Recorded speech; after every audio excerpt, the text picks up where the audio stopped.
अनेक यशस्वी ग्रामपंचायतीची उदाहरणं आपल्या सगळ्यांच्या डोळ्यासमोर आहे। कुठं 100% कर वसुली झाली, कुठे जलसंधारणाचे उत्कृष्ट प्रकल्प राबवलेले आहेत, कुठे महिला बचत गटाच्या निमित्तानं रोजनिर्मिती झालेली आहे। योग्य दृष्टी, नियोजन, लोकसहभाग असेल तर गाव नक्की बदलतं याची प्रत्यक्ष उदाहरणं देखील आहेत।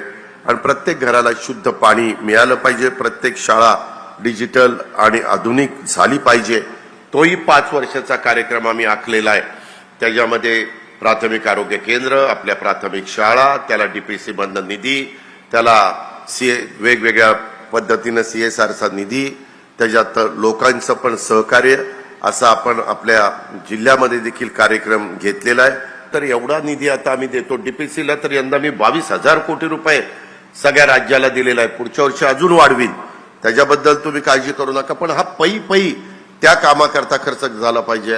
पण जर तुम्ही लोकांनी, सरपंच लोक, उपसरपंच, बाकीचे सगळे आमचे सहकारी यांनी व्यवस्थितपणे त्या पैशाचा वापर करायचं म्हटलं तर ह्या गोष्टी चांगल्या होऊ शकतात असं माझं स्वतःचं ठाम मत आहे।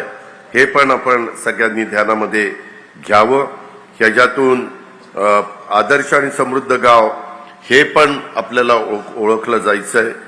हा आपला सामूहिक संकल्प आहे, त्या दृष्टीनं आपलं काम सुरू आहे।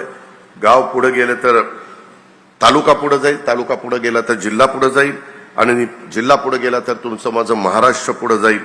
आणि साहजिकच आहे, महाराष्ट्र पुढे गेला तर भारत देश पण जगामध्ये एक अव्वल स्थान मिळवेल